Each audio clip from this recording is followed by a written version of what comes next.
اپنی مرضی سے چلیں گے، آپ کی نہیں، آپ کو تھکا تھکا کر ماریں گے۔ الیکشن کی تاریخ لینے کے بعد مارچ کو الیکشن مہم میں تبدیل کر دیں گے۔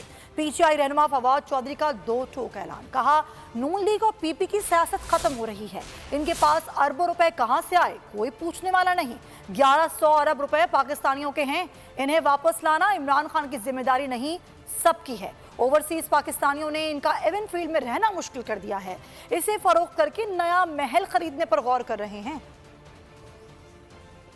ہم اپنی مرضی سے چلیں گے، آپ کی مرضی سے تو نہیں چلیں گے۔ ہم نے کس دن اسلام آباد پہنچنا ہے، کس دن پنڈی پہنچنا ہے، ہم آپ کو تاریخ دیں گے، ہم وہ تاریخ بدلیں گے۔ یہ آپ گیس ورک روز کریں کہ ہم نے کس دن پہنچنا ہے، اور انشاءاللہ ہم آپ کو تھکا تھکا کے ماریں گے، کیونکہ ہمیں پتہ ہے کہ اس کے بعد الیکشن کریے۔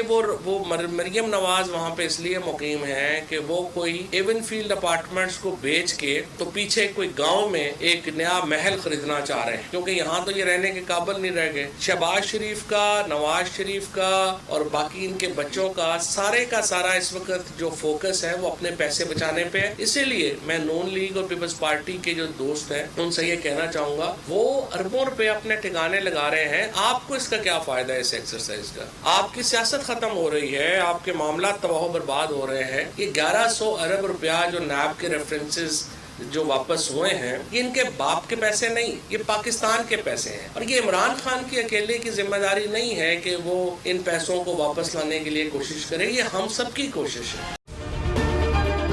اگر آپ کو یہ ویڈیو پسند آئی ہے تو ہمارے چینل کو سبسکرائب کریں اور بیل آئیکن پر کلک کریں۔ پی ٹی آئی کا حقیقی آزادی مارچ صرف بول دکھا رہا ہے، 24 گھنٹے حقیقی آزادی مارچ، سب سے زیادہ ریلز اور سب سے زیادہ ریٹنگز کے ساتھ بول رہا نمبر 1۔ سبسکرائب کریں اور بیل دبائیں تاکہ کوئی خبر رہ نہ جائے۔